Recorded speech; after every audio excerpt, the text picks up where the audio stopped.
Hello, lovelies! I am the Fragnostic. It's Monday, start of another 7 days of bullshit to weave into the endless tapestry of insults that is your life.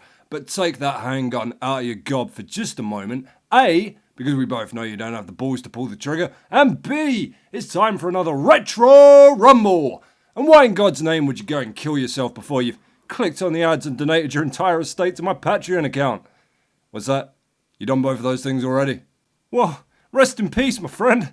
May the devil never notice thee. This week on Retro Rumble, we're returning to the arcades of my troubled youth to purge some xenomorph scum in Alien 3 The Gun, one of Sega's System 32 titles released in 1993 to tie in with the movie of the same name.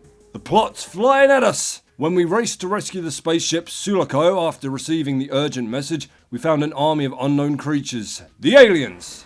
For anybody that needs a brush up on their Alienverse mythology, the Sulaco is the troop carrier that transports the Marines to the infested colony on LV-426 in the second movie. Features only briefly in the third movie, in what has got to be the most heinously fucking depressing opening to anything ever. You know what, I'm hindered by the inability to be everywhere at once, so next time somebody starts crying about the beginning of Finding Nemo, or Up, or some other CGI kindergarten shit that's putting real flesh and blood actors out of work, you spit in their fucking eyes for me. They're nothing compared to the beginning of Alien 3. I'm not over it. I'll never be over it. And if another counsellor tries to dope it out of my brain, well, I will make like the facehugger that ruined my formative teenage years and hate fuck them in the throat. Except I don't pop eggs. Know what I mean? Just rainbows. And the occasional cockroach when the moon is full. But enough about the gypsy's curse that plagues my reproductive system, and more about Alien 3 punching you straight in the beanbag. Let me get this out of me. Let me go Damien Karras on my demons here. Newts from Aliens is maybe the only role filled by a child actor that I haven't been too distracted by their horrible prepubescent acting to root for. And I truly cannot say the same for any of my other favourite movies. Terminator 2. Every time John Connor opens his fucking mouth, I tingle at the concept of maybe a stray bug flying into one of Arnie's key circuits, triggering some sort of sudden malfunction and makes his new primary objective to beat the little shit to death with his dirt bike. I honestly don't know where John Connor gets the balls to have an attitude problem in that movie with that girlish puberty strangled barn owl attack screech that passes through his voice. Every time he speaks, nocturnal vermin flee for their lives. How Nick Stahl managed to make him seem even more whiny and listlessly pathetic in the third movie, I have no idea. Rarely has there ever been a less worthy leader of men. John Connor could not lead dysentery out of an arse crack. And he has such awesome parents.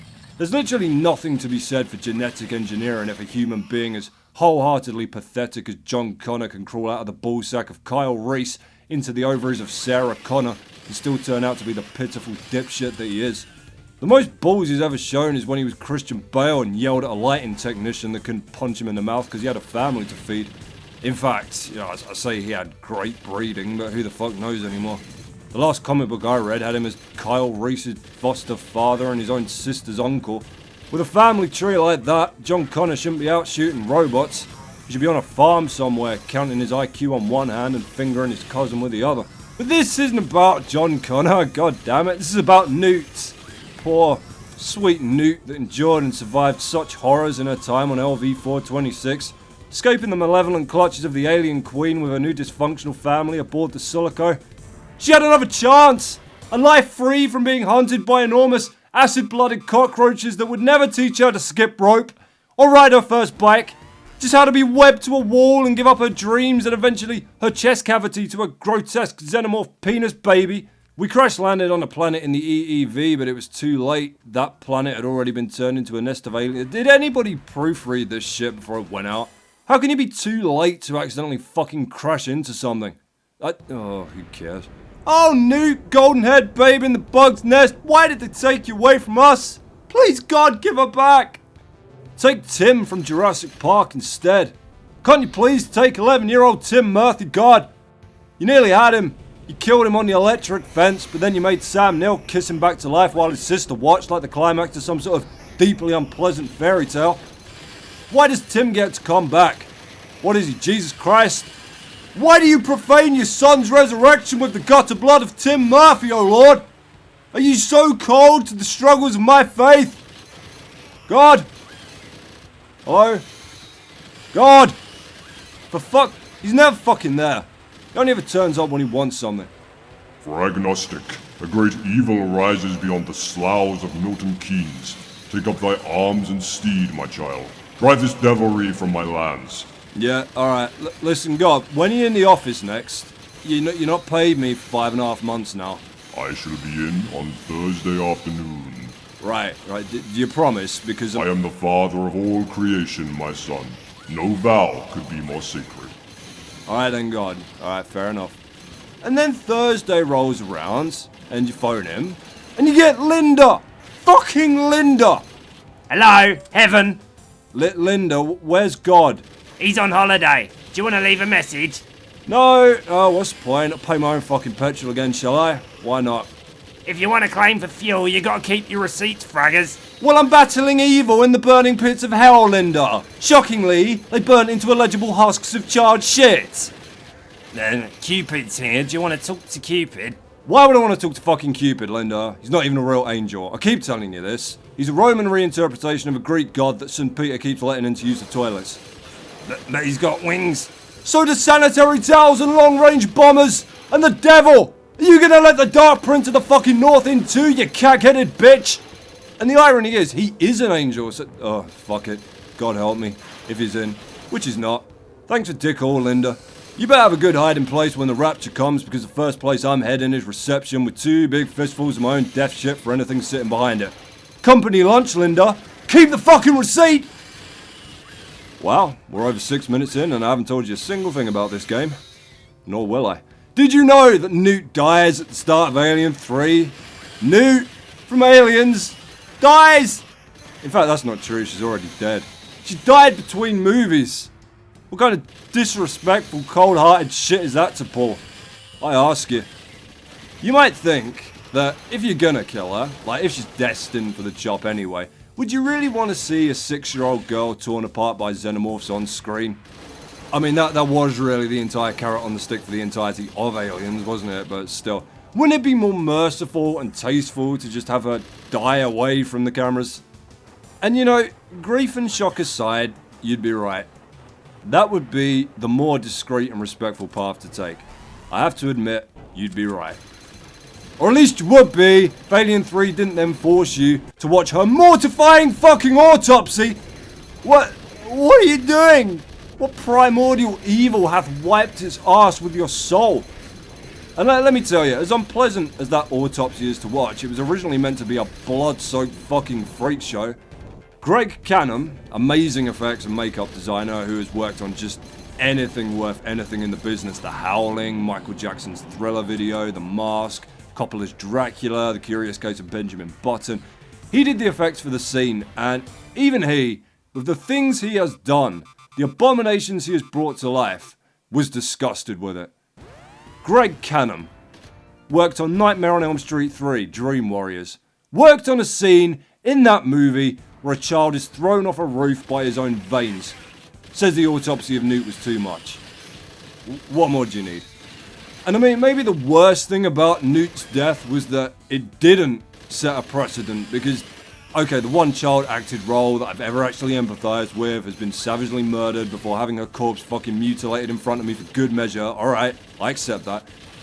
But if any good's gonna come of this, can't it be that we find out that other honest-to-God irritating kids die between sequels? Can't that be her legacy at least? Can't we get any sort of silver lining out of this horror? You know the exact moment I knew that the Lost World Jurassic Park was going to be a complete piece of shit? When it turned out Tim was still alive. Imagine my distress when I learned that Tim had not been ripped out of the helicopter by pterodactyls at the end of the first movie and just thrown screaming into the sea. He's only in the film for literally 10 fucking seconds. He's only there for Spielberg to rub it in your damn face that he's still alive. Just die in the night, Tim. Die in the fucking night. What about Brendan Fraser's kid from The Mummy Returns? Would it not have made paying to see Tomb of the Dragon Emperor worth it if there was just a scene in the beginning where Rick O'Connell was in a counsellor's office trying to comprehend how one child could have so many buses run them over at once? Wouldn't it just soothe the ulcers you picked up sitting through that performance? What about Attack of the Clones? Undoubtedly the worst Star Wars movie made so far by a world-long jump record. But it could have been the best.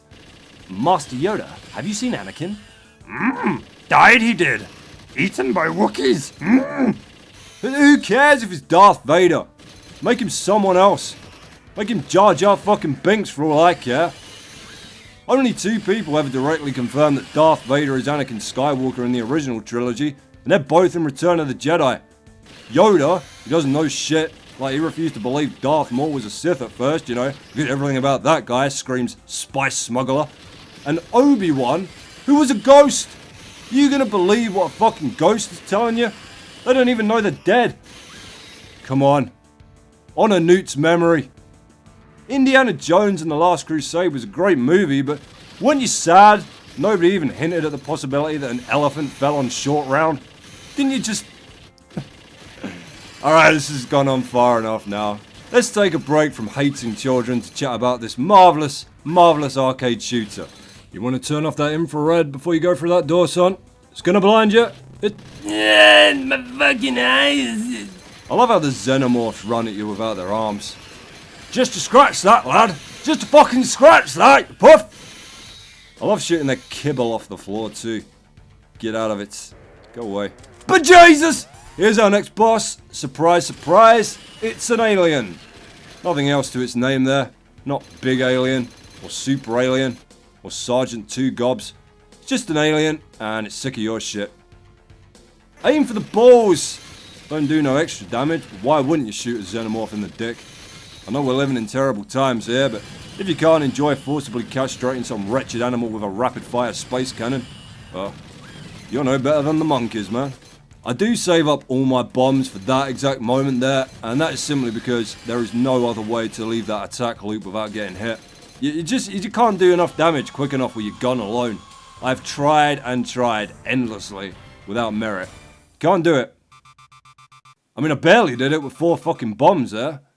Time to climb the promotional ladder.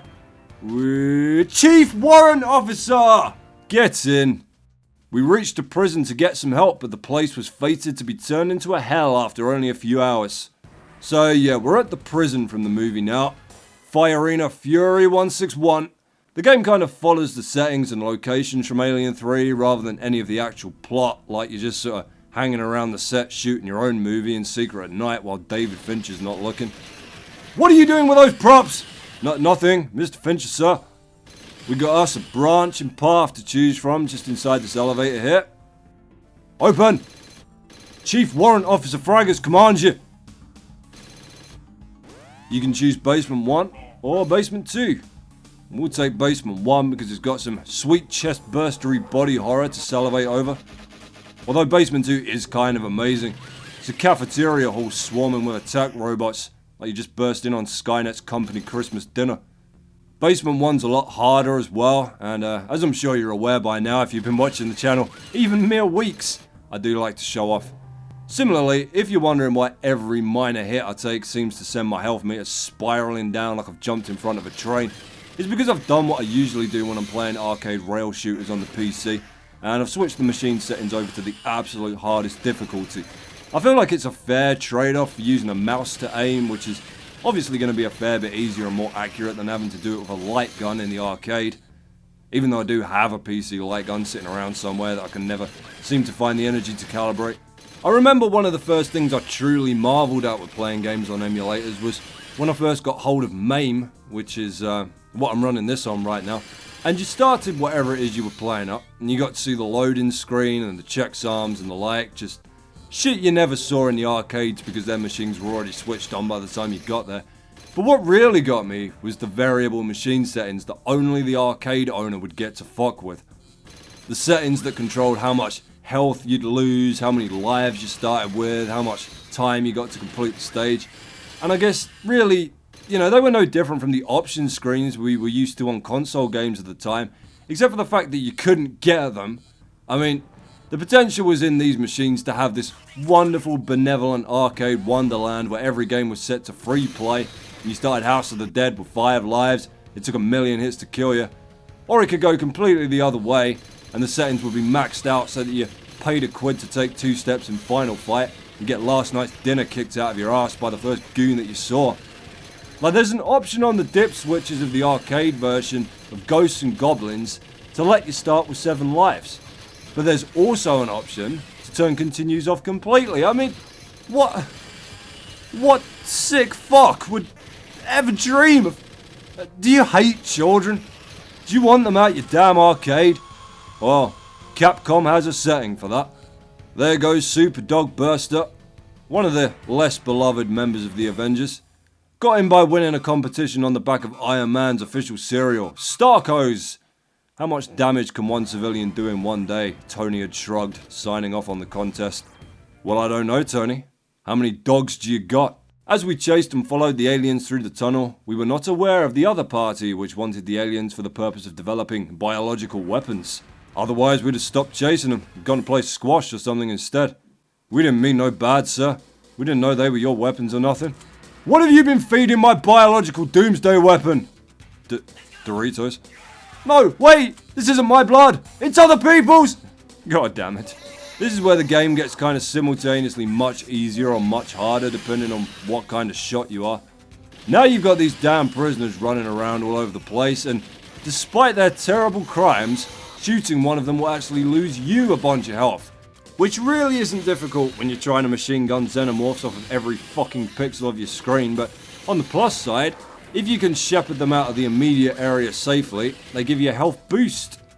It is a cool twist on the whole don't slaughter the civilians staple mechanic in this genre, and it's also one of the only parts of this game that directly mirrors a scene from the movie where the prisoners are trying to trap the alien in the tunnels. I actually like Alien 3. I'm just going to throw that out there. I'm one of an apparently rare breed, but I think it's a solid fucking movie. I'm not saying it's on par with the first two, but you know, oh, here's a dirty fucking trick. It's like a prisoner is actually some sort of knife-throwing zombie. If you shoot him before he turns blue, you get penalised. It's not like it's randomised or anything, it's always that fucking guy, and you literally have a split second to react before you got a prison shiv through your eyeball. Game don't care. He's people till he ain't. Doesn't matter how many space grannies he's mugged at Galaxy Mart. Anyway, I think people would have liked Alien 3 a lot more if it wasn't called Alien 3. And the reason I say that is because of the way that movie sequel degeneration works. And bear with me here. The original Alien is, as I think James Rolfe put it best, a sci-fi slasher picture. Fucking Friday the 13th, Jason goes to space before that whole terrible subgenre started in earnest. The Xenomorph is introduced as the most apex of predators, a near invincible killing machine that possesses unpredictable cunning and tactical genius. It avoids direct combat with multiple assailants, preferring to divide and conquer its prey with swift, stealthy assaults. It's a highly intelligent monster in a highly intelligent movie. Now, jump forward to the next movie, Aliens. I love Aliens. But standing next to the original, it's the shit backwards cousin that spent a lot of his youth fighting oncoming traffic with his face. The Xenomorph is still a formidable opponent, no doubt, but in the time it takes Ripley to escape the Nostromo through to joining the expedition to LV-426, they've gone from consciously avoiding gunfire to a more fierce society where the Queen's love for you is directly tied to the amount of bullets you can take to the face.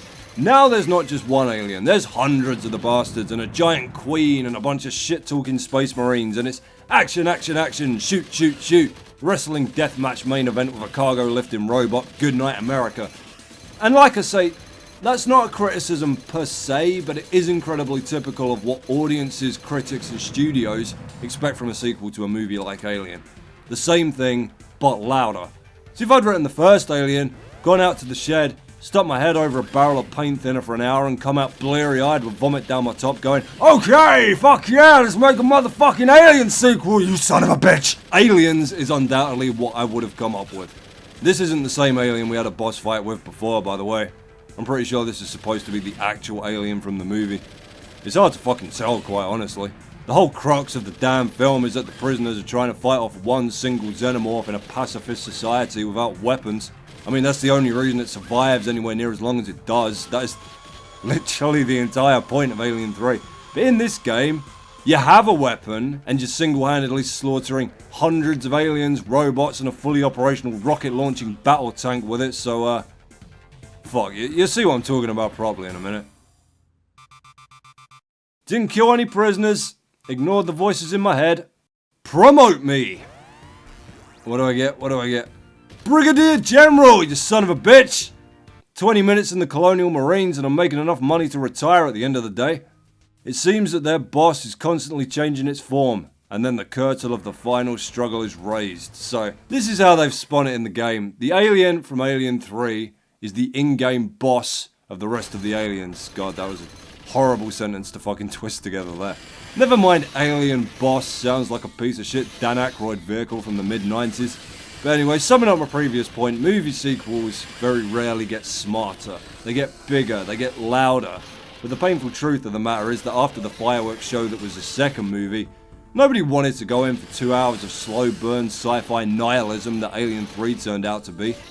I mean, not even the director in the end. Fincher took his name off of it and refuses all participation in re-releases on DVD and Blu-ray to this day, but then that's grown to be part of the negative legend surrounding the movie to the point where Alien Resurrection, Alien vs Predator and fucking Prometheus are considered to be better films. And I'm sorry, lovelies, but that's not even a question of subjective taste. That's just incorrect on a number of fundamental levels, and evolution will eventually deal with you and yours, so make your peace and curb your bloodline while it's still merciful.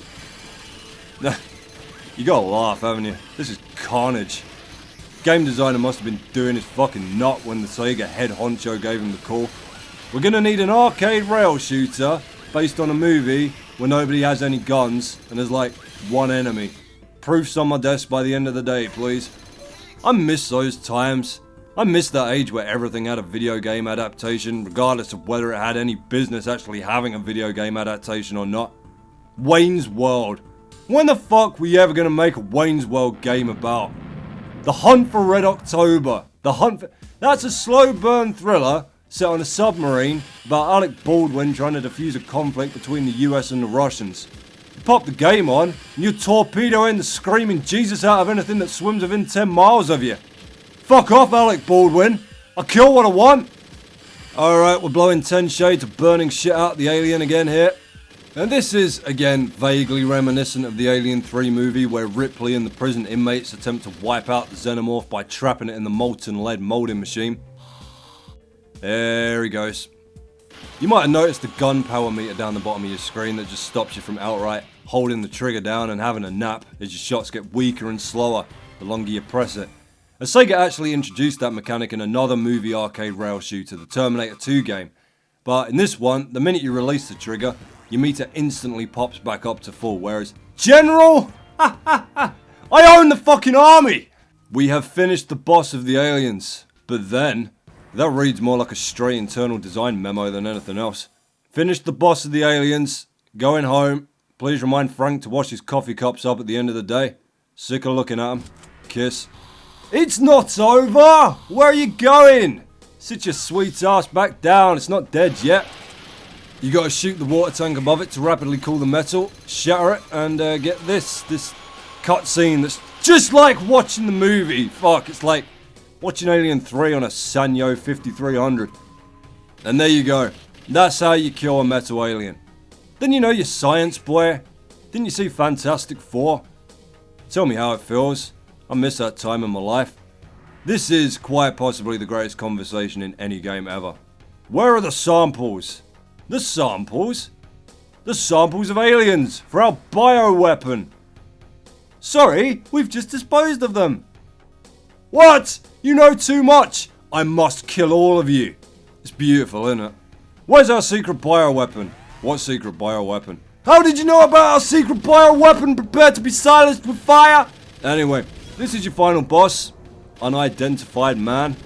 I mean, it's Bishop from the movie. Why they couldn't call him Bishop here, I have no fucking clue. Was there a licensing issue? Was this not an official tie-in? It's like when you get those third-party knockoff toys from the market. There used to be shops full of them where I used to live in Walthamstow. You go in looking for official Scooby-Doo and Shaggy action figures and come out with Detective Dog and Homeless Drug Problem Man. refreshingly free of EU safety regulations regarding the use of toxic paint in children's toys. Well, we've done it now. Wayland Yutani are pissed that we broke their xenomorph. As time passed, all records of the fearful incident were erased. The facilities were closed down, and almost all was forgotten. Come on, let me shoot at him. Give me a chance, goddammit. Shot down a fucking tank in the second level, I can take these dipshits. 2 names were deleted from the name list of the Colonial Marine.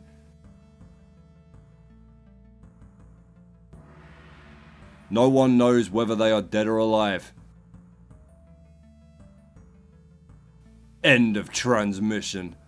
You just deleted my name, did you? I'm a general in the United States Army. A fucking general. I'm literally your highest ranking surviving officer. Oh, why do I bloody bother? Anybody can be a general in these game universes, can't they? You just gotta hide in a cupboard until everybody else is dead. That's it. That's your lot. See you next week for some more pixelated panic of the antiquated variety, right here on Retro Rumble!